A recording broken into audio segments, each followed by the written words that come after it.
Is there a connection between the wars in Europe and the Middle East and Western policies that support things like defarming, lockdowns, and the woke agenda? Now, to connect these things may seem like a bit of a stretch and possibly even kind of sinister, but my guest today outlines a constellation of events that effectively ask this question, and I think that the answer is going to surprise you.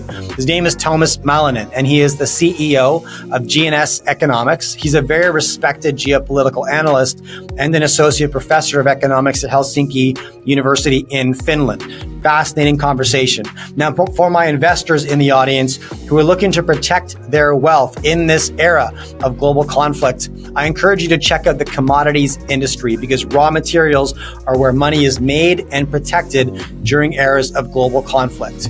TheCommodityUniversity.com is a 10-chapter course that my team and I assembled after being invested in this business for 15 years. TheCommodityUniversity.com will get you started. Here is Tuomas Malinen. Enjoy. This is Jay Martin. Tuomas, it's great to have you on the program. I really appreciate you making the time today. I'm glad to be here. Thank you for inviting me. So here's where I want to start, just to get some context of where your head's at and what you're focusing on. And then I'm going to pull on some threads from there. When you analyze the global conflicts that are making headlines today of significance, obviously Europe, Middle East, tensions heating up in the South Pacific, you look at the series of coups in Africa, what's catching your attention right now as the flashpoint that demands the most attention? Well, we are following two developments.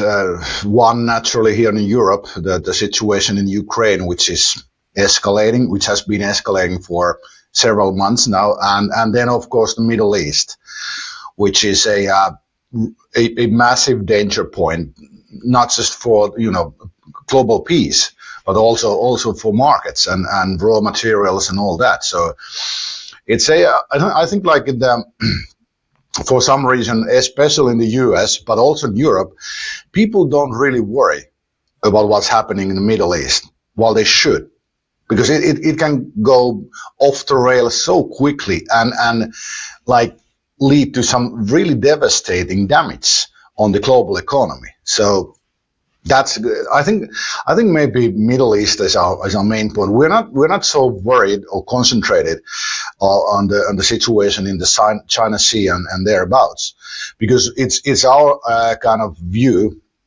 that China will not be kind of the first aggressor.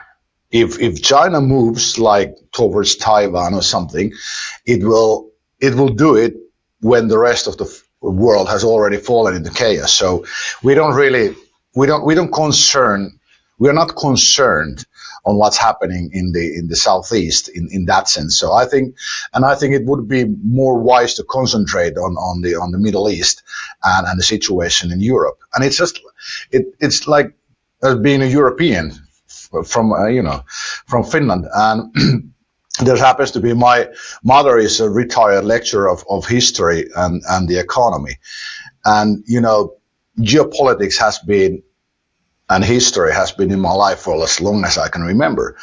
And I have to say that I would not have believed, even, let's say, 10 years ago, well, let's say 15 years ago, that Europe would be on the brink of another continental war. It's completely insane, to be honest. It's really hard sometimes for, to fathom that we are really here again. Like we would not have learned anything from our very, very bloody past. Yeah, I mean, you had a brilliant quote in an article in April just discussing how when the security of Europe becomes unstable, the entire world should tremble based on the history of that cycle. I want to ask you then a deeper question. You said it's insane that we're back here again in Europe on the cusp of what could be a regional war. What are your thoughts on the why behind that? Is it as simple as reclaiming borderlands for Russia? Is there something deeper that you would want to discuss? When you think about the why are we back on the precipice, Tuomas? What comes to mind? Well, basically, there are like three things. Russia has been pushing for this, I think, peso, but not. I'm not very good at Russian, but what they're looking for is kind of, the term describes the absence of threat along their borders. And this is like, you could think of it as this way. About a year ago, my American friend told me that if Mexico would be joining a military alliance with Russia and would be shelling Texas, there would be no Mexico no more. There is no threat to U.S. borders, but there is threat to Russian borders. And these two major geopolitical players, they really, you cannot separate them if you look at them really closely. They both defend their interests, especially close to them, very aggressively. U.S. also abroad. So what Russia is pursuing for is that Ukraine will not become a member of NATO, and it will not become a bigger threat to Russia. And let's remember that both Napoleon and Hitler went to Russia through Ukraine. So I think the worries that Kremlin like they made them clear many times in the early 2000s that Ukraine is the red line. You cannot go there. So I think in all this chaos, what Kremlin is doing is logical. It's not something we Europeans like, but they have a clear logic, and that's it. But if we consider the role of NATO and the US in this European conflict, the best explanation I've heard, and this came from a like older political commentator, US-based political commentator about a year ago.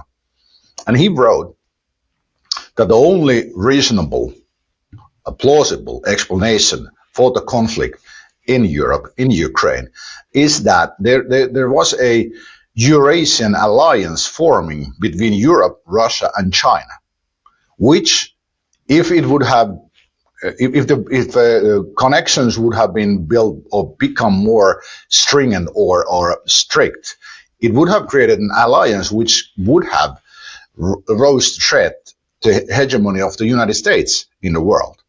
So geopolitically, I'm rather certain that there are certain, like, let's say, influential figures in the US administration who wanted that gone. And now it's gone. It's ruined. There is no such thing as Eurasian alliance anymore. So that's kind of the geopolitical angle. But something that has it has slowly crept up to me is this idea that I couldn't really understand why the escalation continues. Like when the Russo-Ukrainian war started in 24th of February 2022, we had, in March, we published a special report. We have a forecasting agency called GNS Economics. So we published a special report on the war. There was three scenarios. The first one was that there is an immediate peace. That was the optimistic scenario. Then there was the consensus scenario, which stated that, okay, the war goes on till, let's say, May, June. Russia accomplishes her goals, and then they negotiate a truce and a peace, which is not really stable. So it kind of continues, but still there is no active fighting in a large scale, at least. And then there was the third, worst case scenario. We always do these three, which stated that the war continues and goes into this guerrilla or a trench warfare, and it continues and the escalation builds up. And I have to say, I don't remember the actual probabilities, but the worst case scenario, it had a really low probability. We didn't really believe that it's going to that, but here we are. And when you consider that the recent comments by certain European leaders like Emmanuel Macron, Donald Tusk from Poland, and our own defense minister and prime minister Petteri Orpo, which are very aggressive towards Russia, they make absolutely no sense. And the similar thing is that if you look at the conflict in the Middle East, it seems that the cycle of escalation just keeps on escalating. And for example, in Europe, it's completely unheard of that we don't have a peace movement to speak of. It makes absolutely no sense. So this has led this is mostly my thinking, but it also reflects on our forecast, is that there is some force which we cannot name at this point, who is actively seeking this kind of deeper escalation across the globe. It's actually the only explanation that checks all the boxes. Why hasn't there been a push for peace in Europe? Why the escalation is escalating or getting worse, both in Europe and in the Middle East? So it's the only explanation with the fewest number of assumptions, which is basically the Occam's razor principle, that you look for the assumption or the theory which has the least amount of assumptions, because each assumption, as you add it to your theory, it creates more uncertainty. So this is kind of where I've ended up to. And this has been running in the background since, I think, October, after the Hamas strikes.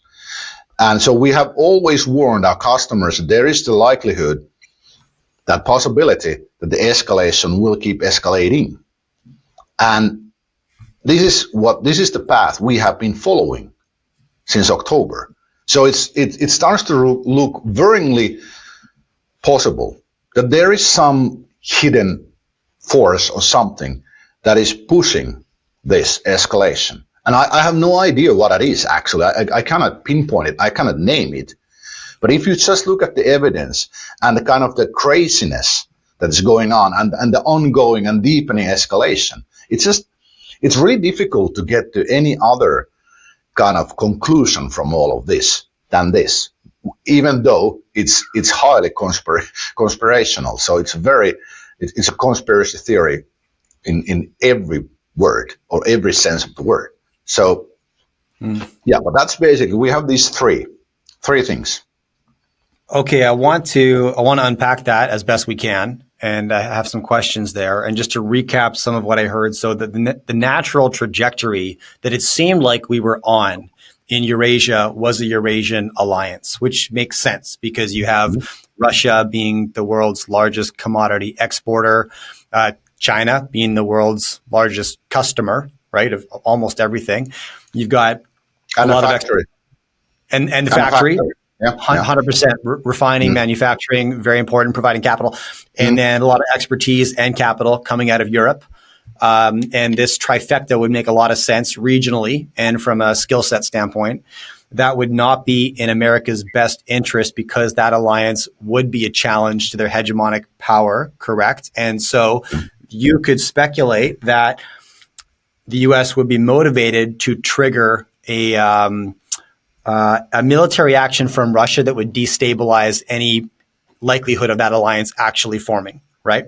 Maybe that's because a lot of people are saying, why on earth would we have crossed that red line, right? Having a conversation about accepting Ukraine into NATO, because you're right. Napoleon and Hitler both marched through those borderlands, Ukrainian borderlands. And you could say the only reason they didn't make it to Moscow was because of the amount of territory they had to get through. In order to make it to Moscow, that's not an issue anymore. So understanding history from Putin's mindset, again, to quote you, a lot of people confuse geopolitics with safety. It's not. Geopolitics is always about security. Sorry, not to confuse geopolitics with fairness, right? It's always about security, right? Yeah. And so it's important to understand Putin's mindset, that he probably felt like his back was against the wall. And this might not have been offensive as much as it was defensive in his mindset. Now I'm just speculating, right? Obviously. Okay. So if that is the case, then destabilization as a strategy would make a lot of sense for the United States. Just prolong the war because destabilization as a strategy works. And that's in their history as well, all through South America. There's been a policy of destabilizing governments they deem a threat just to control the narrative, I guess, to control the distribution of power. Could that be, when you say there's a group of groups, what is the underlying power driving this? Could it be that? Could it be that maybe there's a similar strategy in the Middle East right now, that destabilization as a strategy is smart because of the alliances between Tehran and Moscow? Is there something there? Tuomas, what do you think? It could be, but it's kind of it's because the Middle East, it's so strategically important So it's really difficult to think that there would be some geopolitical angle. And the alliance between Tehran and Kremlin is really tight, really tight. But the fact is that, for example, the strike of Israel Defense Forces to the Iranian embassy in Damascus makes absolutely no sense. Absolutely no sense. Like, embassies have always everywhere. They are sanctuaries. You don't go strike them. You use, if you want to do something, you use a proxy force and plant the bomb. You don't strike there with airplanes. You just don't do that. So that was a massive escalation. And then I wonder, or we actually wonder, that the Iranian counterstrike was actually rather effective. They named 4 targets, hit 3 of them with possibly hypersonic missiles. And then the Israeli response was not really a response. I'm thinking that maybe it was they look out or search vulnerabilities in their air defense system or something, and then White House stepped in and said, you will not strike. But anyway, we think that this is just a pause, that there will be further steps of escalation. But the point is, but the question is, why would somebody create something like that in the Middle East? Because the geopolitical issues are, well, like China is there, Russia is there, United States, of course, is there. So in that case, you might consider that if there is something that, like this group over groups who controls things, maybe they just try to drive chaos to the world, like divide et impera, into the old Roman principle of divide and conquer, or something like that. But this goes so deep in the like a conspiracy scene, and I'm like, I feel a bit reluctant of talking of this, but still, as the evidence kind of leads us to the rabbit hole, we have to at least acknowledge the possibility that there is this sinister force behind, every major development pushing us towards some kind of global slavery or whatever. But it's really, well, batshit crazy stuff.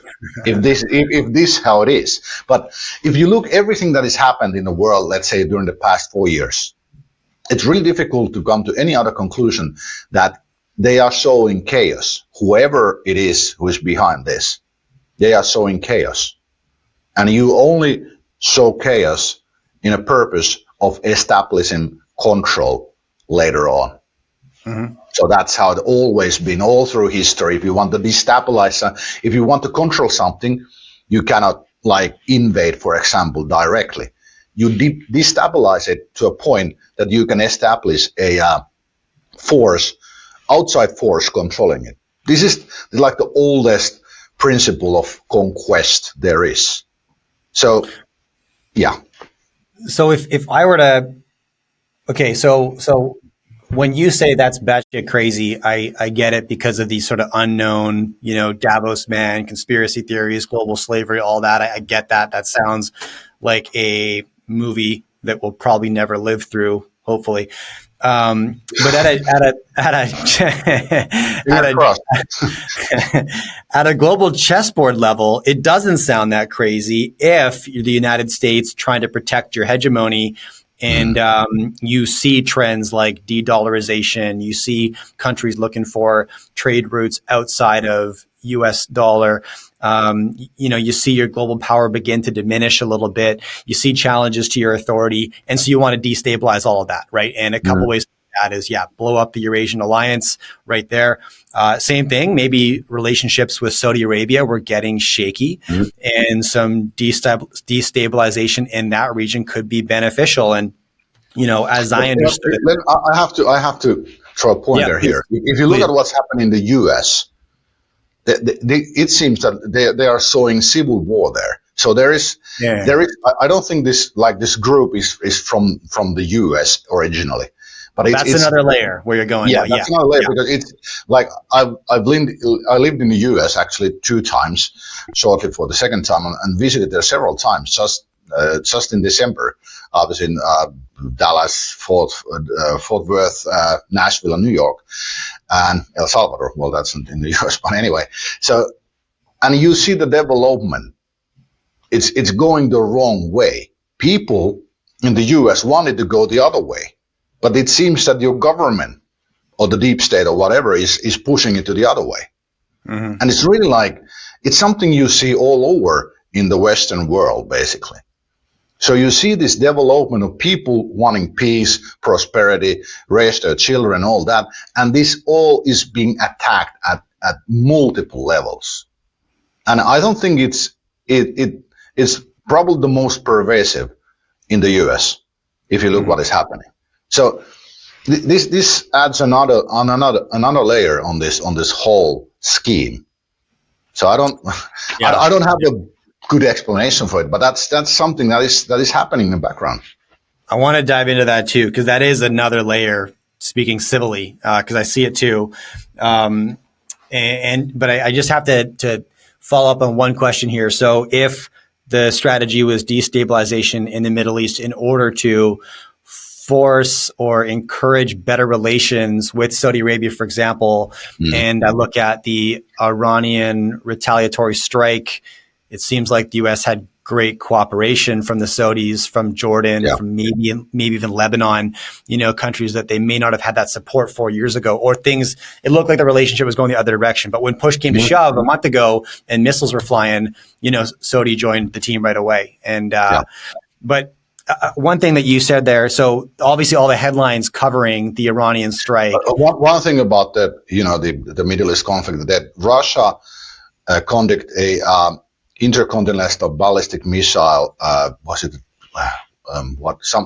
some test with it, and it flew over Iraq on Friday. On a Saturday, Iran struck. So that was like a major statement from Russia that they are probably ready to go full in the Middle East. And that was really scarcely reported, which I wonder, because that was a major, like, geopolitical chess move from Kremlin, and so was support to Iran. So yeah. Okay. So could you see that as a strategy for the U.S. in order to strengthen relationships with some important nations that had begun to become shaky, like Saudi Arabia, and then obviously all the headlines that covered Iran's strike into Israel describe this as like 99.9% ineffective, but you see it very differently. You think it was misreported. And so I'd just love to get your thoughts on that. Yeah. Well, first of all, the strikes, like I said, the Iran, I don't remember the targets. There were two were air bases, and then there was one in Tel Aviv. They failed to strike on that, I think, and then some Mossad base in Golan Heights, and they struck all of this. Yeah. And I think the idea was just to show Mossad base. They can, and the idea was just to show that they can strike anywhere they want. And actually, the leader of one of the leaders of the Revolutionary Guard actually stated that if Israel strikes back, they will hit harder with new weapons you haven't seen. So that's like, okay, what? And I read a report that Iran is about a month away from a nuclear weapon. And now just the other day, I read a report from IEA that there are worrying developments in Iranian nuclear facilities. So they soon may have a nuclear bomb. So this changes the picture quite radically. But I think that's a good point, that there might have been a U.S. effort to really like gather the troops, so to speak, in that area. So like Saudi Arabia and all that. But once again, if we take a step higher and really look at it, so what has Middle East the potential to develop or bring? It's economic calamity, economic collapse of epic proportions. If war starts there, oil will probably go to $300 a barrel or something like that. If Iran closes the Strait of Hormuz, let's say in August, for example, Europe will freeze. There will not be enough LNG for Europe in that scenario.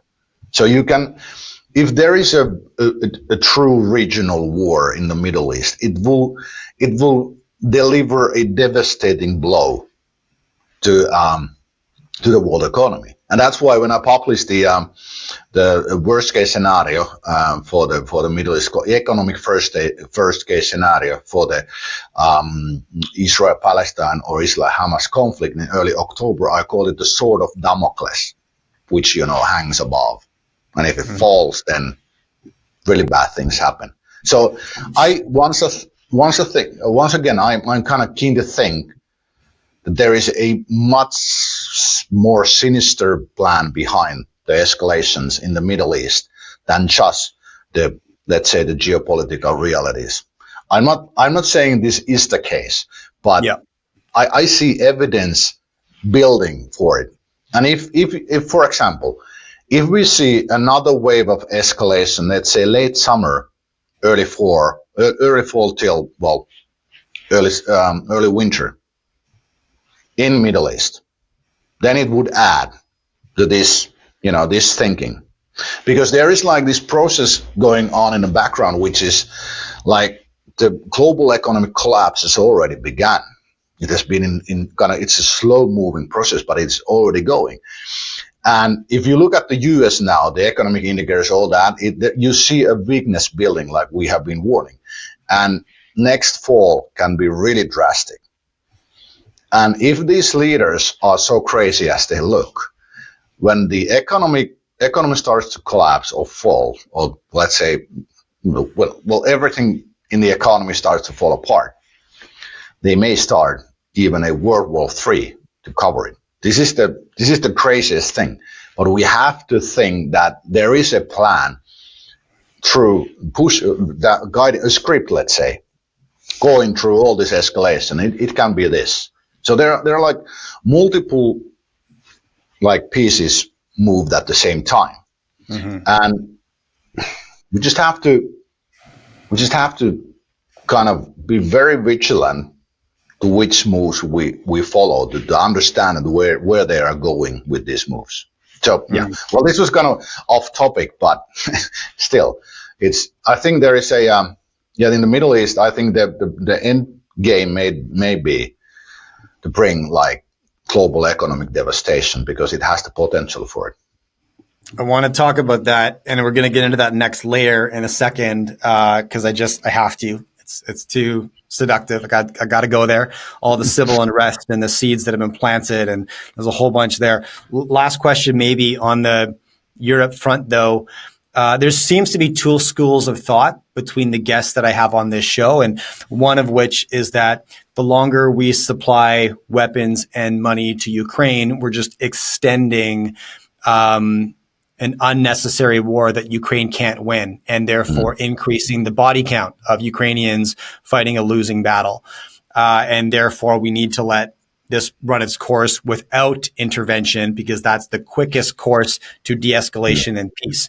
The second school of thought is we've already been the West. I know Ukraine's not the West, but it's arguably aligned enough. Obviously, look at the flow of money and weapons. Ukraine's already been punched in the face. The only way to win the fight is to hit back harder, right? And so this follows the school of thought that strength discourages conflict, and we don't want to be at war, but we are already at war. And so the only way to de-escalate is to become the aggressor, control the outcome, and that requires more money and weapons. And that's sort of the more like sort of neocon route, right? It's like, no, we need to get in there aggressively and face this thing head on right away, control the outcome. Where do you land on those two? I think I might know, but what's your take, Tuomas, on those two approaches? Well, if you look at the history of Europe, once again, there is one lesson with war history of Europe. There's one lesson above all, and it is, if you mess up with Russia, nothing good will come out of that. So, like, I'm 47, and I have relatives who have worked in the embassies in Moscow and Finnish embassies in Moscow and St. Petersburg. I have Russian friends. I have the connections to Russia have always been there. Never in my life have I been worried on Russian military strength, but now I am. So what do we do when we continue fighting in Ukraine? Two things happen. More Ukrainians will die, of course Russians too, but it's disproportionately on the side of Ukrainians. And Russia will keep developing and growing its army. It's becoming a greater threat. But as an economist, when I think about wars, it's not only about the men and the tanks and the drones and all that. It's also about the economy. Can you handle an invasive war? And when Russia took Crimea, before it had about close to 500 billion in its sovereign wealth funds. When it took Crimea, it ate through half. And now they're running something about 100 billion. Mm-hmm. And so the idea that Russia would take Baltics, Poland, from economic perspective, it's ludicrous. In no way Kremlin is planning that, I think, because it just would collapse the state finances. I've gone 180 on this. First, when the Ukrainian war started, it was an outpouring support for Ukraine. Of course, as a Finn, my relatives have died fighting Russia. We have lost land there. So, it's not like we lack sympathy. But when it didn't end, I started to wonder, what is going on here? They didn't seek for peace and truth. What is going on here? So, but the thing is that, like I mentioned in the beginning, Kremlin has been very logical. Moscow has been very logical what it wants. So I think that currently I trust more what Putin and Medvedev, although Medvedev is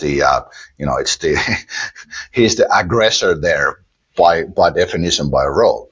But when they say something and this is going this way and this is going to happen, I trust them more than most of our European leaders because they are logical. So I don't think it's the aim of Russia to invade half of Europe or even, parts of it. It's just seeking security. And if you really look at it, Russia stuff. Actually, this is something I have to mention. Russia invaded or started the war or special military operations or whatever on the 24th. But on the 17th, the operation for OSCE, I forgot what is the full name, but anyway, the OSCE mission in Ukraine reported an increase of 1,000% of explosions in Donbas area. And they lasted until the war really started. And I think OSCE, they know that they were explosions, so I think OSCE knows where they come from. And there is this possibility that the war started from Ukrainian aggression already 7 days prior. But we don't, it's in the OSCE reports. I've read them myself. So they mentioned it there. They just don't tell who was doing the shooting. So there is this possibility that the hand of Kremlin was forced. They had to act on Ukraine. And this is something we have to consider. Because if that is so, the blame on the crisis or the conflict kind of changes. So it's not just Russia. It actually never is just one side. There's always, both sides. So coming back, I don't think it is the aim of Kremlin to invade Europe. And I think there is no point of continuing the war in Ukraine because it will not lead to anything else than more bloodshed. And in the worst case, we got another regional war in Europe, which no one wants in the whole world. Well, at least among the regular people, they don't want it. So, right. Yeah, and your comment about striking against Russia often ends badly for countries in Europe. You're in Not Finland. always. If you engage a war, there is not an exception. It Right. always ends badly. So Sure. Yeah. Yeah, okay. yeah, Yeah, great point. And you're based in Finland. Finland struck a defense pact with Ukraine maybe a month and a half ago yeah, against Russia. The last time this occurred was in 1944, or probably a couple of years earlier. They struck a defense pact with Hitler against Russia. Very yeah. similar scenario. We know how that ended. I think you've come out and said plainly this could even be considered treason for how dangerous it is for the Finnish people. Yeah. I'd love just to get you to comment on that, Yeah, Tuomas. well, actually, the thing is that our law or a crime of high treason, it says that any person that risks Finland getting into a war is a high treason. Okay. And this is definitely it. This checks this box perfectly. If you consider this is the first time since '44, and there's actually a pact between then President Ryti and Hitler that Finland will not, make a peace with Soviet Union. It continues to fight, so we got more ammunition, more grain, and all that. So that's the first time Finland has made such a pact against Russia since '44, and or 43 anyway. But it makes absolutely no sense on the base of Finnish security. And what worried me the most was our now president Alexander Stubb stated when the interviewer asked that will there be need to be Finnish boots on Ukraine, and he replied, "Not at this point." So it's not off the table. But this is completely unheard of. We would go in a third country to war against our eastern neighbor. Like we have like 340 kilometers border with Russia. And we have had no problems with Russians for 50 years. There's a lot of Russians here, in Helsinki, in Finland. And there has been a single problem. And well, all the petty crime and all that, but nothing major for several decades. And now politicians decide that this is a bad thing. And one thing people in the West have not understood, it took me about 6 months to understand this. Like in February 22, war, and a bit earlier actually, of course, war propaganda started in Russia. But when Russia started the military operation against Ukraine, the war propaganda started here, in Finland, in the US, in Europe. And we haven't realized that has happened. We need to acknowledge that that's what is going on. We have a war propaganda here, and we cannot trust our news. And that's another thing. It's just really, they have, I think, I mean the elites here, they have played a trick with our minds here. And we should really acknowledge that we have been in some proxy war against Russia since February 22. And it's just, I think we would need to adjust our mindset of thinking how this goes. If this goes really bad, you people in the US will not be safe. Missiles will come there. And this is a real threat considering how NATO is acting in Ukraine. It's not Russia who is pushing for this. They are just saying that they will reply with nuclear weapons. But it's NATO pushing for deeper aggression. And it makes no sense if peace is the aim. That's the point. If peace is the aim. And I totally, I find myself shaking my head at that action in Finland when you share over 1,000 kilometers of border with Russia, just the risk and the incentive. Why would you form that pact with Ukraine? How is that in Finland's best interest? How does that not just increase your country's personal sovereign risk? How does that not compromise your standing right now? There's a lot of questions there, and I don't know if you have any speculative answers, but if you do, I'd love to hear them. Otherwise, let's just jump in for a minute to this deeper layer of confusion and destabilization that's been expressed in trends throughout. I'm up in Canada. We've seen it. Obviously, my family's American as well. We spend a lot of time down there. We see it in many cities in the U.S., also across Europe. But, essentially policies that seem to be against the interest and will of the people, supported by politicians. And you could look at the history. You could count these wars into that. You could count the lockdown policies over the last couple of years. Some of the most reckless fiscal policy imaginable. Politicians have always been reckless with fiscal policy, but never on this level. And I feel like we've crossed the Rubicon on that front. And I don't know how we turn back from that. You look at some of the woke agenda. You look at the defarming policies throughout Europe, and you're like, what? It just seems like too much. It seems like too much all at once. And what the heck is going on here? So I'm assuming this is what you're referring to when you say there's destabilization practices that are very curious at a civil level as well. Yeah, and if we study the concept of divide et impera, or divide and conquer, a bit more deeply, the idea is to when you try to establish a foreign control of a country, nation, you find at least two groups and you feed them against each other, and then you let the whole thing fall apart. Romans were very good at this when they created their imperium.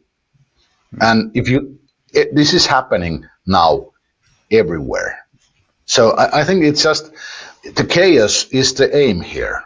And you mentioned all those policies. Like for example, lockdowns. We were the second forecasting agency in the world who warned of the risk of global pandemic publicly on the 30th of January 2020. And it came. And I was the first one in Finland basically demanding for lockdowns. Because I saw what was happening in China. Now I question whether it was so bad as it looked in Wuhan, but it was really, really bad when it came. And it makes absolutely no sense that China closed or stopped domestic flights, but you could still fly out of China. And I was like, what? It doesn't make any sense. But anyway, when the lockdowns came, I was like, we need to lock down. But then in July, when we saw the cost, I said, never again. This doesn't work, never again. I wrote, publicly demanded 500 million, with a billion, which is kind of a large sum in Finland, 500 million for agriculture support, 500 million for healthcare. None of those came. So if you want to prepare for a pandemic, you make sure that you have food. And then you make sure that, the health system has all the resources it needs. None of this happened. Instead, they kept locking down. And they even tried in the middle of winter, was in the end of February, they tried to push for a curfew. Like it was a heavy winter in Finland. Like in Helsinki, the streets were empty. Why do you need a curfew? You need a curfew. You need these like insane, they were not laws. They were kind of, what's the word? Well, anyway, the government instructions surpassing constitution. I think this was the whole point of these lockdowns, was an attack on constitutions, so that you could, and constitution are the ones who protect us ordinary people from the tyranny of the rulers. This is basically how constitutions have always. This is the very basic thing of constitution. If you break it, let's say that just with prime minister saying we need to do this, and the parliament accepting, it's not. No, it will play in the laws of us. So I think once again, when you look at these things, this chaos, and then the defarming thing is just completely insane, and blaming cows on the climate change, which is, I don't think it's really happening. I have made a 100 on that also. But if you look at all these, it's really hard to come to any other conclusion that the divide impera principle everywhere. And then when you look at that, they are pushing these digital IDs, central bank digital currencies, which is the most dangerous thing, the most horrifying thing in economics I have ever seen. You look at these and they make no sense. They don't increase our security. They just increase control. And one thing, I have friends in European central banks. And what I hear from these senior economists is that no one thinks central bank digital currency is a good idea. But when you go to the top level, to the brass, to the Lagarde and all that, all of a sudden it becomes a policy we should strive for. So the senior economists do not agree what the leadership of central banks in Europe are proposing for. What is this? It's just completely politically driven idea. And then we need to ask again, why? And with central bank digital currency, you would establish a massive control over the monetary system with two conditions: cash gone and very few banks left. Mm-hmm. So as long as you have regional banking system in the US, you are relatively safe, but we're in Europe are not anymore. So, tying this all together, of course, there's a lot of topics we could cover, like the whole woke thing and all that. But you just need to look at these very few things what are happening, and you can also see that if there is not a plan, this is the biggest kind of strange random thing ever happened. Once again, Occam's razor, it's not reasonable to assume that these are the stupid people acting stupidly at the same time. No, there's systematic error in policy making, and it directly implies there's a plan. Mm. I just have to mention this because it struck me. You've mentioned 3 times now that you did a 180 in your thinking on a pretty substantial topic, one being the war in Europe, the second being lockdowns, and then you kind of hinted maybe something similar occurred in your line of thinking with climate change. And I just have to commend you because it's rare that I speak with somebody who is so transparently honest. And I think we all think this way. We are given the initial information, we develop a thesis. As the situation changes and new information becomes available, we should change our thinking. Most people just reflect on, I always knew it in hindsight, right? In hindsight, we're all geniuses, right? Yeah, of course. Yeah, but I really appreciate your humility and honesty there and your realness with those topics. Yeah, thank you. But it actually, I'm the greatest job in the world considering this, because we do forecasts. We have to understand what's going on to be able to forecast. We don't have the luxury of putting our agendas on the forecast. No, we want to understand what can happen so we can serve our clients and the world. Yeah. So I go where the data leads. I'm an unyielding empiricist. So I do this one. If suddenly, everything changes around, then we go that way. But what worries me is that our forecasts on the escalation in the Middle East and Ukraine, based on the assumption there's this escalationary force, they are the most powerful ones on our scenarios. That's where we are heading. It is deeply troublesome, because then it leads to just one conclusion, that there is actually this group over whatever controlling these major developments.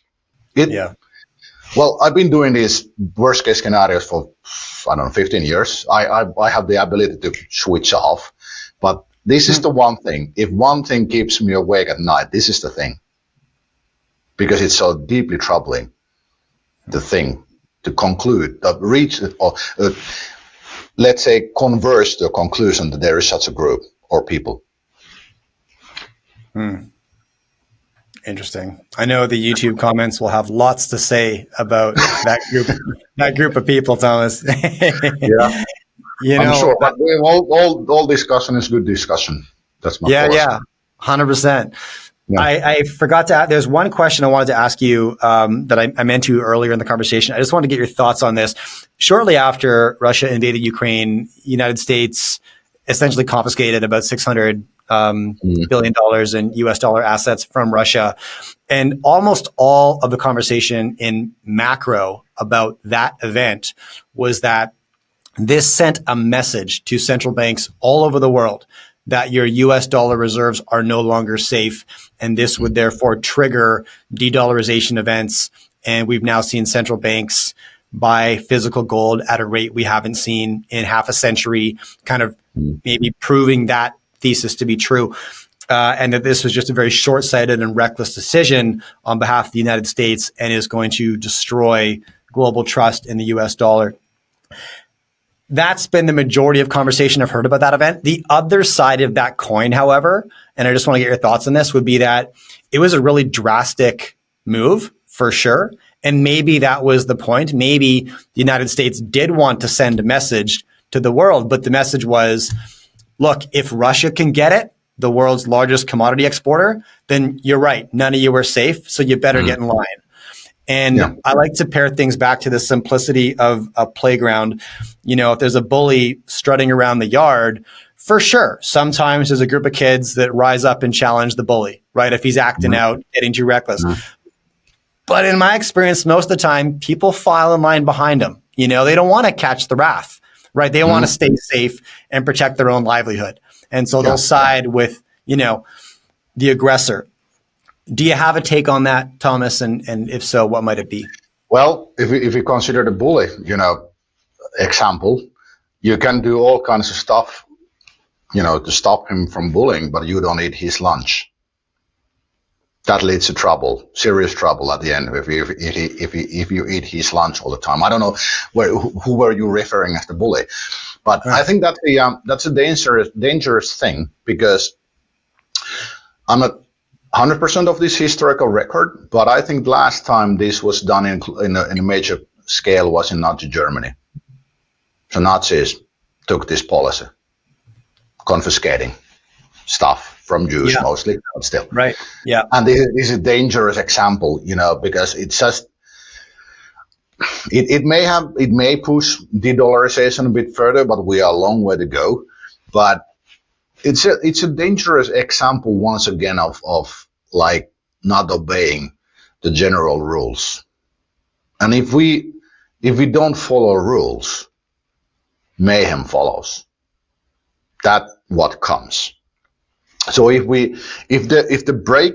first they break our constitutions and now they break the international rule, we descend to an actual chaos and horrors and mayhem. So you should really, these issues should be, if their aim is peace, which it may not, it's even likely that it's not, then you should not do these things. But if you want to create chaos, then this works perfectly. And Russia, of course, they will respond. Didn't they just confiscate, I remember the sum, but a lot of like assets of JP Morgan in Russia. And they will retaliate. And the world, when we move from rule-based system to authoritarian-based system, everything gets much more dangerous and worse. And this is like something, again, that people should really wake up to what's happening here and rise against it, that you cannot do this. And the thing, the propaganda, how they have played us, is that they have turned everybody against everybody, basically. So in this case, the Russians. And the ordinary Russians have very little say of what's happening in Kremlin. But the worrying thing is, through my contacts to Russia, it was like, I think it was last fall, maybe, I heard that, like in Moscow, previously, the propaganda that Kremlin is spewing, it mostly fall on deaf ears. Not anymore. Because they saw how aggressive, like, other European nations and especially NATO became towards Russia.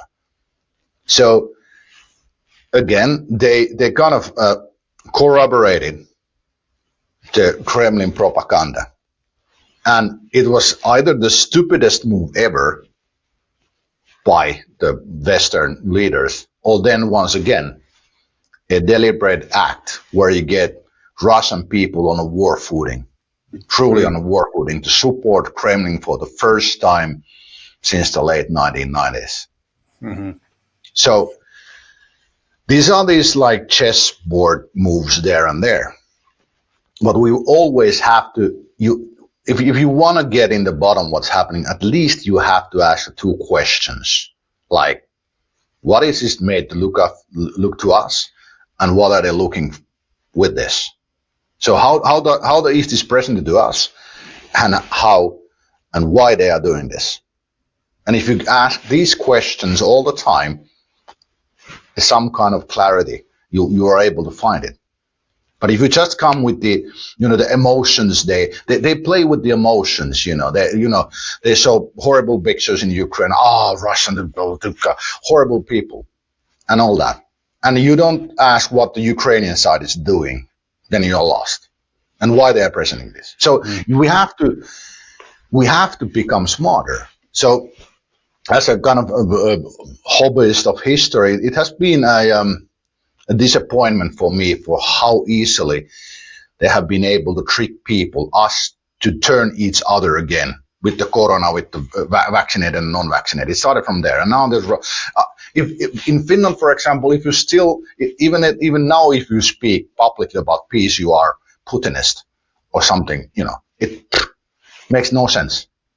But they have weaponized our emotions, basically. That is how propaganda works. And I have written that if Joseph Goebbels would be alive to watch the propaganda they have been pulling in Western countries, he would be proud, even jealous maybe.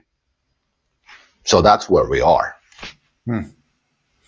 So and Joseph Goebbels was the propaganda minister of Nazi Germany, just to clarify if there are younger listeners who haven't read about the history of Nazi Germany. Yeah, no, good clarification. Thank you. And so if that's where we lie, a lot of this conversation, if I were to summarize, like, yes, media has been co-opted by propaganda. That's been occurring for a long time. It's massively accelerated in the last 4 years, for sure. It still shocks me how many folks regurgitate headlines that they read. That's alarming to me. Anyhow, what can we do? And I think this is the encouragement we all need to remember, that we need to be personally sovereign as much as possible, that we need to think independently as much as possible. And what is, I think, in advance of that, is to recognize and appreciate that no one's got your back. And that's good news, because it puts you in the driver's seat, right? You shouldn't rely. You can rely, but if you want to rely on those policies, if you think they're in your best interest, by all means, I'm not going to do that. So I need to take control of my life. I got 3 young kids. I got a family to raise. Like, we need to think independently here. And there's layers to that. I think I could go down all kinds of rabbit holes, from, becoming sovereign with your nutrition, your health, your thought process, the way you're educating your kids, all of this. Maybe for today, let's focus on wealth a little bit. Tuomas, what would you have to say in terms of creating sovereignty for your personal life? If you don't know, that's where we kind of landed here. We don't know what the why is behind a lot of this chaos. We're unsure, right? It could be super sinister. It might not be. It might be coincidental and just odd. But either way, we don't know. And when you don't know, you want to be prepared for what's, for anything. And so how would you counsel or advise people when they think about their wealth and their portfolios to respond? Well, if you look at through history, again, land and gold. Gold. Yeah, you don't manufacture land anymore. And if no one accepts gold, then it doesn't matter anymore, because, apocalypse is here and we're all done. Right. So you need this too. So but the other thing is, like, we have just last week, we published the update on the global liquidity. And if this goes like it has gone before, now we'll start to see a rising market again, because there will be massive global liquidity injections in the financial system. And this will continue till late June, early July, unless there is some major geopolitical shock. So in this like short-term forecasting, investing, you need to just understand where, for example, the drive for markets comes from. And I found this year and a half ago, these massive liquidity injections through central banks and all across the world. And they really try, especially those that come from China, they really drive markets. So if you don't understand those, the macro investing will not work. You have to understand when there's a massive amount, let's say in 1 month, there was even 1,000 billion, injection of $1,000 billion in the system, in the banking system, in the financial system. Of course, this will show in the markets.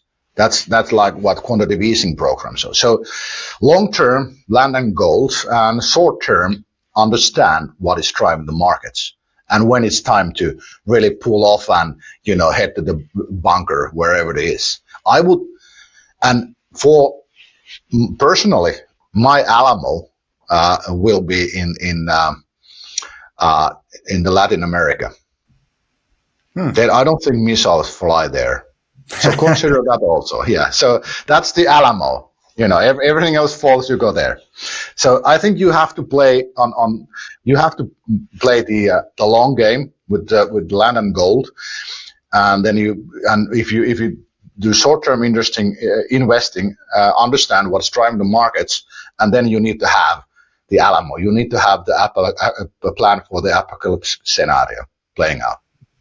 And if you go with this, it's just everything falls apart. And the most important thing, like what we have been educating our subscribers, is to understand what could happen in the worst case, because then you become kind of shock proof. You see, okay, this is happening now, and you can turn it as an opportunity, because each shock, nuclear war probably not, but everything before that, let's say, they are opportunities. But if you don't know what's going to hit, how it's going to affect you, you don't know what to do. So always understand first the worst case scenario. It's not a nice thing to do, but that's how you play these uncertain times. Understand what could happen in the worst case. Then you don't get surprised. You don't get shocked. You can handle the situation. So that's kind of what we do, what we provide. We always start with we use these three scenarios, but we always, start with the worst case, because that's what we need to understand. And we publish that first, and then we go to the others. That's how we play. But that's in uncertain times. That's the most important thing, to understand what could be the worst case. And I want to emphasize that may sound a bit apocalyptic, but I would encourage people to think about it just as being responsible, because once you've built that insurance policy for the worst case scenario, and maybe that's land and gold, you just park that, and then you can operate and try to capture upside and assume everything's going to be great, right? And be optimistic about the future, because you got that in the back pocket. So you're good there. You have something to fall into, basically, if everything falls apart. Yeah, exactly. And so you don't want to live there. I'd rather have the bunker than live in it. You know what I mean? I think that's what I'm an optimist. I'm an entrepreneur. I got to be an optimist. It's like, and okay, my audience is going to skewer me for this question, but I just have to ask it. Is there any possibility? So, when you're leading an organization, your team's not always and rarely going to fully understand your motivations. For example, I ran an event production company for the 10 years preceding 2020. We had 11 events scattered around North America. When that business got shut down, seemingly overnight, my whole team was sure that this was going to be a short-term, quick resolution event. Carrying all the liabilities, I didn't have that confidence. And so I blew that business up and launched something new, right? We had to do a lot of restaffing, cancel a lot of contracts, build new products. And my team thought I had lost my mind. They're like, Jay has lost it. He's operating from a place of fear. He's just creating chaos and he doesn't know what he's doing. You know, what I did was build a media company that was fine in a lockdown scenario. It ended up I got lucky. It ended up being the right thing to do. You never know, right? We've since resurrected the event business. But the point is, my team lost faith. And a lot of them started jumping ship because they thought I had lost the plot. Because I was just seemingly blowing stuff up and throwing experiments at the wall because, you know what I mean? Is there any scenario where that kind of could layer over us, where there's a big picture crisis on the forefront and some very dramatic policies are necessary? I don't even believe it as I'm saying it, but that we're just not in the know enough to understand. What do you think about that? Well, in general, that's you should be reactive in these situations like you did, because if there is like no plan, and this is just random acts of strangeness and craziness politicians do, we cannot forecast what's happening. And if there's a plan, we don't know it. We cannot really forecast it. We just know that we're going this way. So I'm not really sure that I understand your question, but the idea is that you in these uncertain times, you need to be reactive on your work and on, people who surround you. It's just, we live in these crazy times, and there will be miles of history books written on these times. So remember that this is a great time to be alive. Not of course those who have perished, but in general, as a member of humanity, because this is something big in creation. So, I didn't really completely understand your question. Let me ask it a different way. Is there any scenario where we are the oblivious team members who don't fully understand the risk, and in fact, we are governed by highly competent and responsible leaders who see the bigger picture that we don't? When you hear that, Tuomas, and like I said, my audience is just going to give it to me for even asking the question, but I don't think we are there. No, no, we are not there. Suddenly, over all of 2023, early 2023, end of 2022, most every guest on my show was predicting a very dire economic collapse that should happen immediately, right? It didn't materialize in 2023. Here we are in 2024. And I'm beginning to see a lot of symptoms, mainly from other business owners in the small to medium business unit size. What are you watching right now in terms of economic recession, depression, collapse? Like, what's catching your eye, Tuomas? Well, one thing we have been looking is the credit data. And like U.S. credit data on commercial industrial loans, it has stagnated. It has been stagnated for over a year. And that tells you that the small and medium-sized enterprises, they are already in a recession. And then you need to watch the banks, the real estate, the commercial real estate, because the loan losses are massive. And we run scenarios on those. And actually was it the Republic First Bank that failed just 2 weeks ago? Yeah, we ran a stress test scenarios on the CRA losses. And that about a month ago, and that bank topped the list. That was the biggest risk of failure bank. So you need to follow these, and I would in the US, I would directly recommend you to check GNS Economics. We have the banking safety there, and we have the list of most vulnerable US banks, and we will publish another list at the end of this month, describing the banks we consider most safe. So this is something you absolutely will need to prepare for. So I hope you go and check that. But in general, and then credit markets, when they start to break, something usually breaks soon. And of course, gold is sending a warning signal all the time. So, but these are the big things that you should be following. And then you should also follow the narrative of European and Israeli and Iranian leaders about what are they planning to do. And if Israel strikes to Rafah, which now looks likely, it opens another kind of worms. We cannot really know what's the response of other Arabian nations there. So it's a lot of things, and it's difficult to say just few, because we just each week different topic, we analyze this and follow this, try to put them together to have a timeline of events of what's probably going to happen. So yeah, basically you have several banks, credit markets, real economy, geopolitics. You follow those.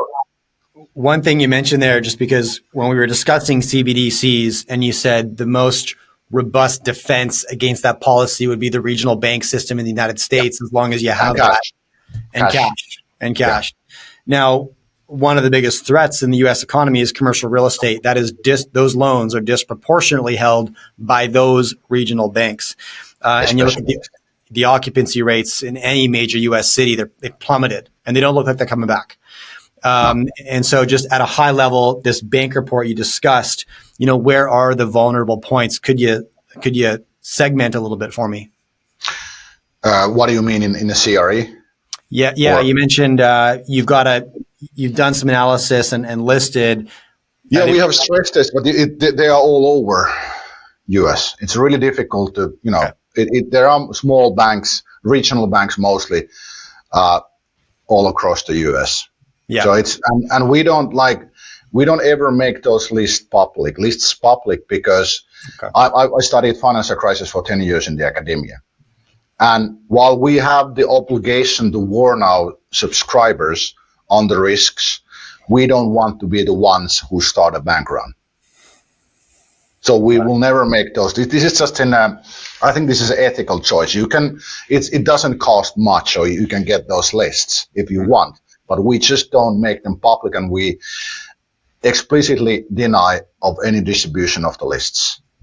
It's because banking is a business of trust. So I really cannot comment that any further. You have to go and see by yourself. Okay. Yeah. Appreciate that, Tuomas. All right. Look, I really appreciate your time today. It's been fascinating chatting with you, and we covered a ton of ground. We went all over the place. Yeah, we did. It was fun. Thanks. Yeah, no, pleasure's all mine. I'd love to do it again. So best to you in Finland, and I look forward to next time, Tuomas. Yeah, you too. Thanks. Bye. All right. Bye-bye.